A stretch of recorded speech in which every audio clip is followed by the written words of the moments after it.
position as a moral judge, I think you should keep quiet. Because with that much blood on the barrister's head, you have no right to speak.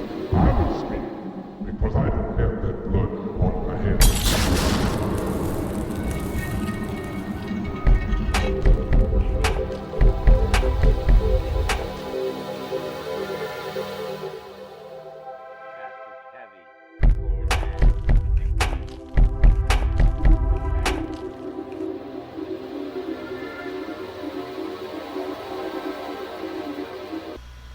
Alright, so here is the inaugural episode of the Canadian Tie Podcast.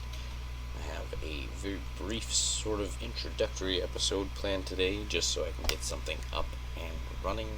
Hopefully, we go well here in the first run through. So just a quick introduction. My name is OneRyt. Tyrone is the actual name, but OneRyt is an anagram of my name. So if you were to take the TYR and put it in front of the ONE and then flip it backwards, you would then get the spelling of OneRyt. That was something I kind of discovered one day talking to a friend of mine, Matthew, who was having fun with his name, talking about wet math, and I was like, and I started thinking to myself, gosh, seems like something I could do with my name. And then OneRyt came out of it, and I thought that was pretty cool sounding. It was a lot better than the name I had been using as a teenager, which was far worse, Knob, N-O-B-B, which I thought was hilarious later in life. So, a little bit of a earlier history about my aliases that I've gone through over time. Prior to that, at one point I was Raven at skateboard.com, I remember. So those were the days. But in any case, that doesn't really say much about who I am. So, a little bit of past. When I was a kid, I grew up in the Ottawa area, which is the capital region of Canada. Went to school in sort of a multi-ethnic Catholic school, with basically went to school at a school that was located near a lot of the embassies and such, and as a result we had a lot of the sort of refugees and incoming immigrants going to the school. So early in life I was exposed to people of all sorts of different countries, the Philippines, Zaire, Poland, all over the place. I can't even remember. Yugoslavia was another one. But suffice to say that just in school I had that exposure, but also my neighborhood. I grew up in a low-income neighborhood, Sandy Hill, where I was surrounded by, once again, Filipinos, and we had people from Pakistan, we had people from all over the place, really. It was a very multicultural environment that I grew up in at the end of the day. So it was an interesting thing, and I had a lot of sort of, exposures culturally in my early life, not just from the ecosystem of community, but like family as well. I have a fortune of having a family with a very introspective, or at the least there's some kind of predisposition to intellectuality, at the least as far as I can tell. Now, in any case, as a result of that, I, as a young kid, had sort of predispositions to sort of deep introspective thoughts.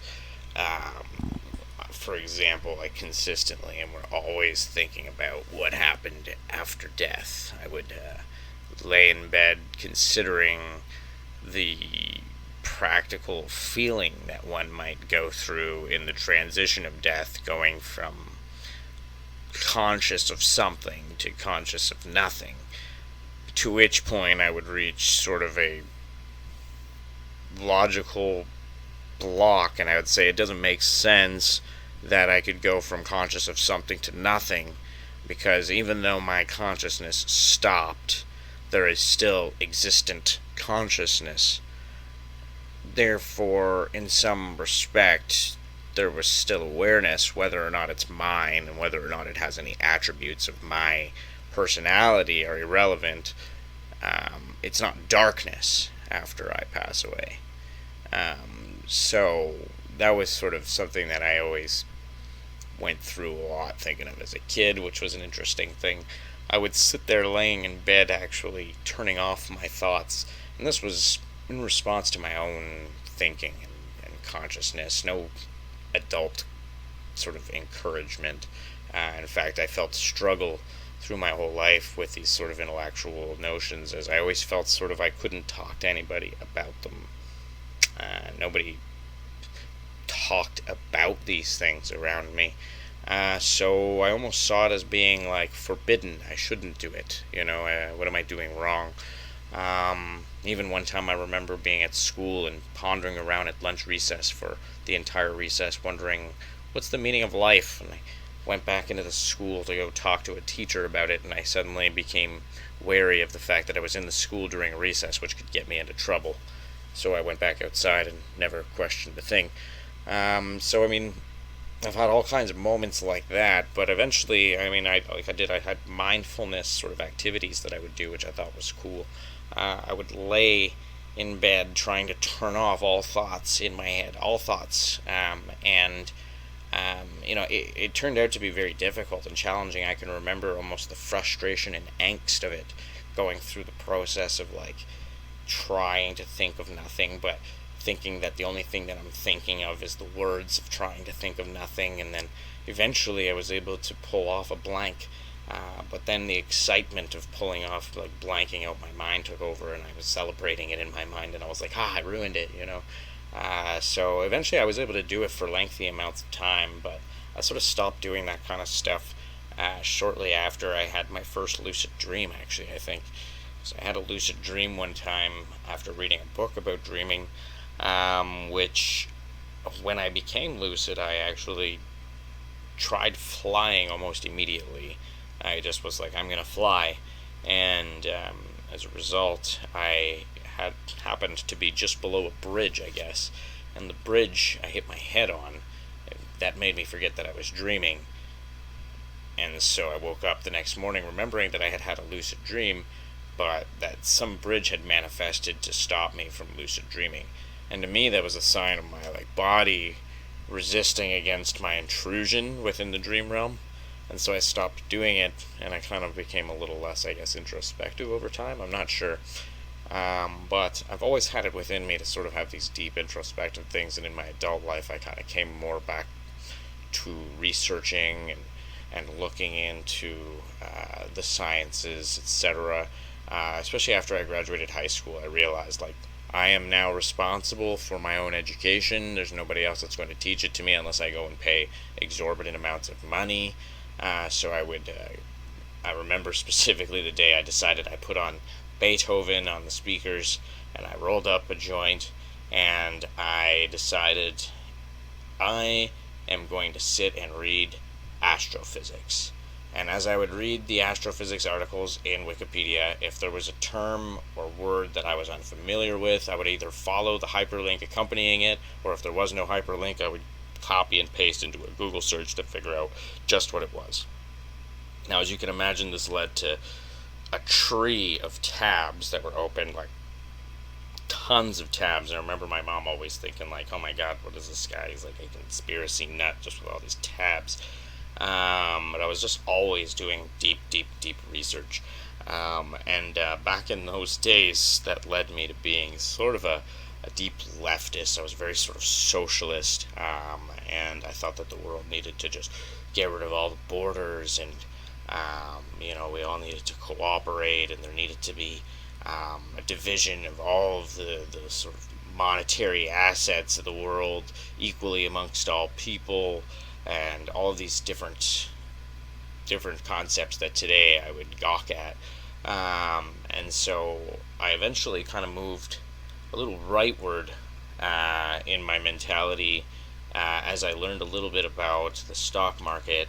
and sort of the context of a socialist nation and how the dispersion, or I guess the sharing of wealth, happens for real in a practical sort of way in any nation. And I noticed that there's definitely disparities in the way in which profits and losses were shared equally in certain societies. And so I realized that the stock market and capital markets and private markets are a way for citizenry to freely engage in profiting or risking loss uh, alongside the nation's industry without being forced into any gains or losses by proxy of forced investment in a socialist sort of regime, which is better because people can be determiners, or they can determine, for better word there, sorry, of their own fate in that regard. Now, you can also decide not to be even a market participant whatsoever in this circumstance as well. But the other thing is that when you do that, you're leaving a chessboard, so to speak, to exist, of playing field that is being controlled by the people playing on it. So if you aren't investing in and being a part of innovation or innovative causes in a financial capacity, even in the slightest, then you are not basically advocating with your time, energy, because that's what money is. You get it through your time and investments and what you do. You're not putting it towards that goal. You're letting others who have a different mind in the world, and of course financial markets have a real world application. It affects real world events. You're letting other players in the market to control where the money's flowing and how the money's flowing. And so while there is a sort of predatory nature in the markets that exists, and the way that it exists as it is right now with algorithmic trading, high frequency trading, and the fraud and all that kinds of stuff that exists in those domains, is definitely a place fraught with misery and loss for a lot of sort of retail investors. But at the same time, it needs to be a place where retail investors can profit and grow. And so these sort of issues need to be mitigated. And so these are all things that, I obviously came from a left perspective, moved myself right, and I've gone centrist a lot of the ways because I've gone between both left and right views and sort of found what problems exist with the solutions I used to have, and now I see new problems, and so I'm sort of just continuing down this sort of Hegelian sort of dialectic of like thesis, antithesis, and synthesis, and so I got a lot of ideas in that regard. You'll hear from me on this podcast. So I'm very centrist because I always sort of see things from the same kind of perspective as Captain Archer, actually, in Star Trek Enterprise, where he says, somebody once told me that the best compromises leave both parties unhappy. And I think that that's mostly true in the end. And when people are able to see that and actually work through it, it actually can create some of the most harmonious solutions.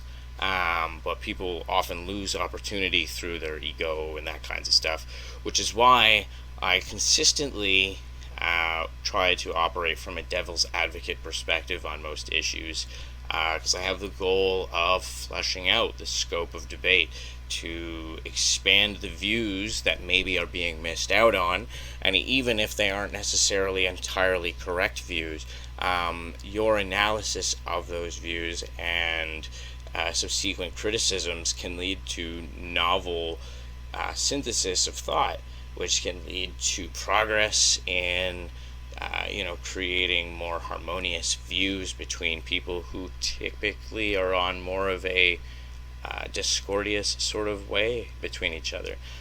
So these kinds of things are, I think, important for sort of sewing the seams between communities and people, and sort of breaking down the barriers of our in-group sort of tribal mentality that we've developed in society. So that's a big part of where this podcast will end up going. Another thing is hip-hop. I'm a very big hip-hop fan. I listen to lots and lots of hip-hop. You would be hard-pressed to name a hip-hop artist that I'm not currently aware of or up on. And that's not just hip-hop. I mean, I'm in there with jazz and blues and trip-hop and classical music, and you name it, I'll listen to it. Ambient, space music, whatever you got. Just hip-hop is my number one sort of. That's my go-to, if you know what I mean. So I'll probably talk a little bit about that kinds of stuff. I like to talk about sort of specific lyrics and the meaning behind them, and or even sometimes samples of music that presented themselves in songs that I enjoy, and things like that. So I might get into that kind of stuff, or even just questions of complicated, cool things like, hey, if you could take a new song from today back to the 1990s and show people back then, which song would it be? Things like that. I love stuff like that. So we might even tackle that. And by the way, I feel like that would be probably Pushing Corinthians by Kendrick Lamar. I would definitely bring that back. But having said that, I'm also a writer of poetry and a blogger. I have a blog that has poetry already published on it. I'm sure that will be linked in my podcast data as we go along. I do eventually want to write a book, or put it in a book, or publish a book. Just got to figure out the process and put together the funds to get it done, but that's definitely in the plans one day. I want to maybe add some pictures and graphics and things like that. So that's a big part of what I'll probably be doing here over the course of the time that I am doing it. That having been said, I wanted to kind of go over a recent conversation that I came across on social media, and that was the Epicurean Paradox, which was sort of something about philosophy of evil, where if God is omnipotent and God is all good, then evil can't exist. But if evil exists and God is omnipotent, then God cannot be all good. Only two of all three of the statements can be true in this view, in this Epicurean paradox. And I said to myself, well, that's pretty arrogant to think to yourself that you have enough knowledge or information on the grander scheme of things than an omnipotent being. Because really, if you think about it, and my sort of response to this is, as a metaphor to help someone visualize it, take a yin-yang symbol and paint over the black area, which symbolizes evil, with white, and what you have left is the same yin-yang symbol. The region to which it overlays still has the good and the evil. It's just that now the evil has been painted over as white. So now you don't know who is good and who is bad and who to trust, and evil has become far more dangerous than it ever was before. So there is a necessity to have good and evil that contrast each other. It's just part of the duality of nature. It's just how we exist. And so that is my analysis of the Epicurean Paradox. So if you love what you've heard here today, this is the Average Canadian Tie, and this has been my inaugural podcast. I'm not quite sure how long it is at this point, but I'm not really focused too much on making it extravagantly long. Just want to make sure to get some content out there for people to listen to that's engaging. And reach out to me on Twitter if you found anything on this interesting. My Twitter tag is at OneRyt, as mentioned at the beginning of the podcast. That's ONERYT. I'll be glad to hear from you. And thanks for reaching out. Enjoy the remainder of your day, and a happy new year, 2023. Here we come. Whoo boy.